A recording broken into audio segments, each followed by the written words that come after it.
Hey everyone, welcome back. I'm glad to see you all again, even though it's been a rather long time. Last time I designed 3 new Pokemon that you would find in the tall grass of Route 1. If you haven't seen that video already, pause this one and go watch it, please. And now it's time to train one little birdie up and create its evolutions. This was an interesting journey for me. I liked Jestling, but wasn't really mad about it, and went into this session feeling a little flat. But somewhere along the way, I managed to break through the rut of it all and create 2 new mons, which I absolutely adore.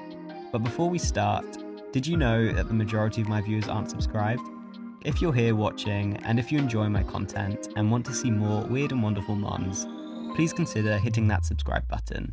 We're nearing 100 now, and hitting that milestone would be so amazing. Now, let's get into it. So let's start with Jestling's first evolution.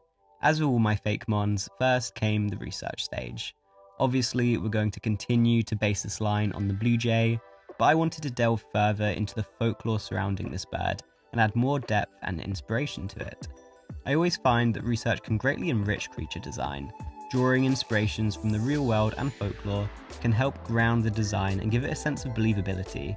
Yes, aesthetics are absolutely important, but being able to infer what a creature eats or their personality, the habitat they live in, or how it interacts with the environment all helps draw the viewer into the fantasy. When researching to design Jestling, I found out that blue jays were seen as tricksters in Native American folklore.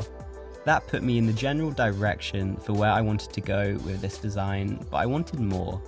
Blue jays were also seen as gossips, and are looked upon as selfish due to their loudness and bright, colourful plumage.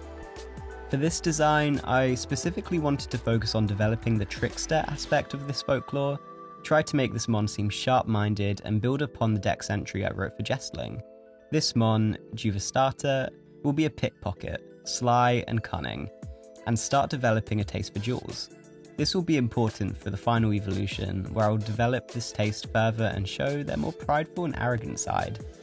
But now I've talked your ear off about research for a little too long and have yet to talk about the actual design.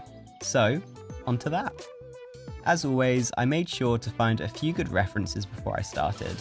I really wanted to draw Juvastata in flight to make the drawing more dynamic, but also wanted the pose to convey trickery and slyness.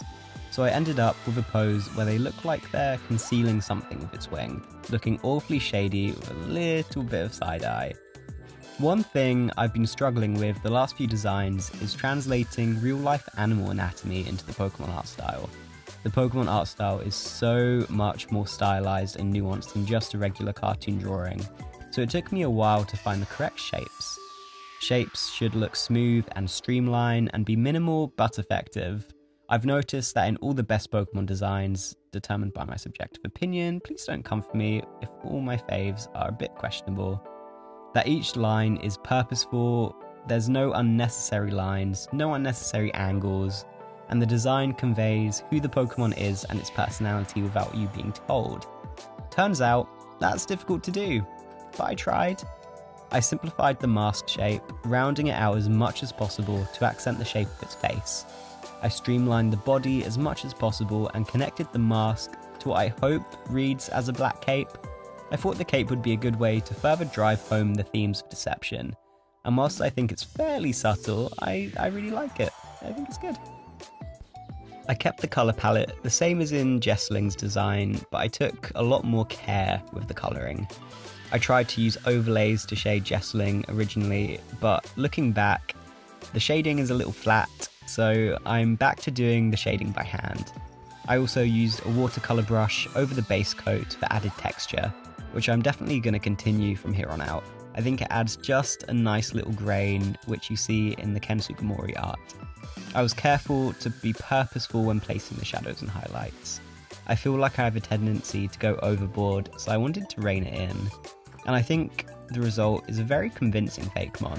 I'm really happy with how this one turned out. What do you think? Juvastata, the pickpocket Pokemon. Evolving past party tricks, Juvastata lurks in the shadows, targeting unsuspecting victims with its dexterous beak. Swiftly unclipping necklaces without notice, it displays a taste for the finer things. developing unique preferences for jewels and gold.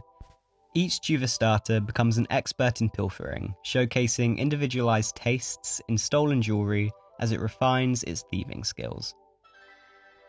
And now onto the final evolution. If you're a regular, I doubt you need me to tell you this, but I made this design before the middle evolution. Well, kinda? I finished a version of this design first.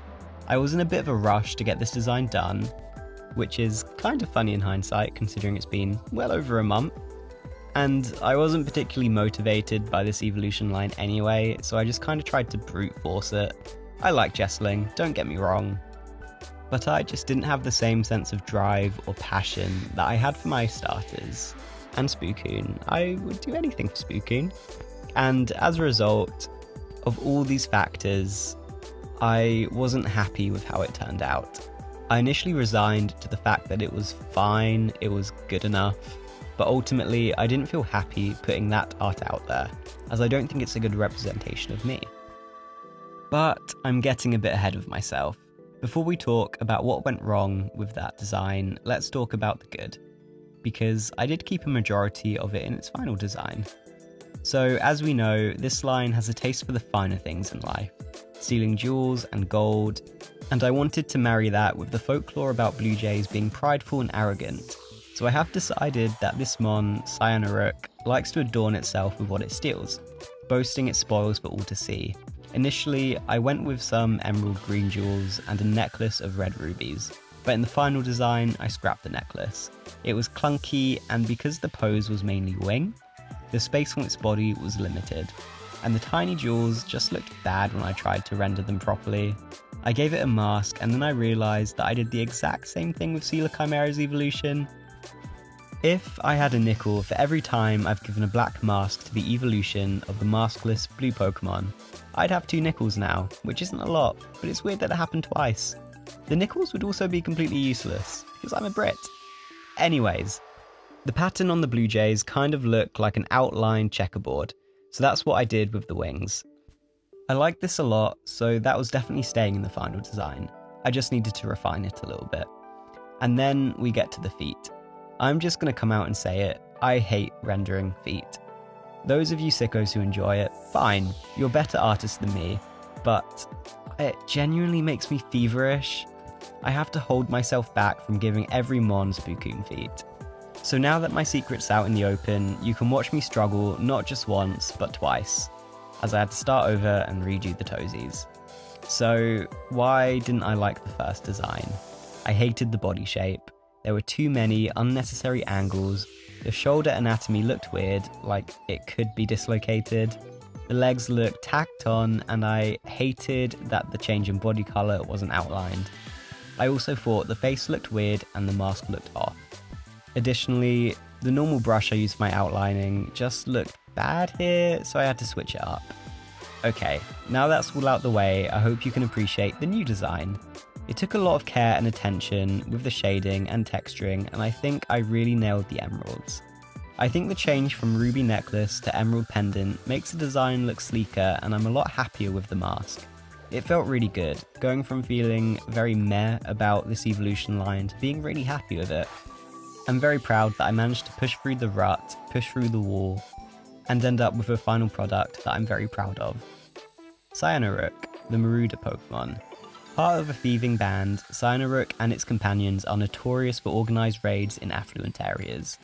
These cunning Pokemon steal jewels, pearls, gold and silver, adorning themselves, each with unique preferences for materials. When departing on raids, the shimmering loot on their bodies creates a glittering spectacle in the sky.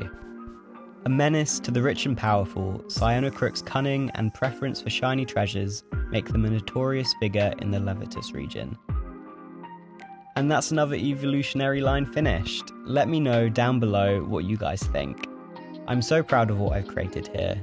Not only do I think they look good, but I love the narrative I've created with them, and it's really nice to go through a bit of a journey with them. Stay tuned for both Rablier and Spookoon's evolutions next time. And if you enjoyed today's episode, I'd appreciate if you could hit that like and subscribe button. We're nearing 100 subscribers now, and I'm so excited. Have a good day, and go do some art.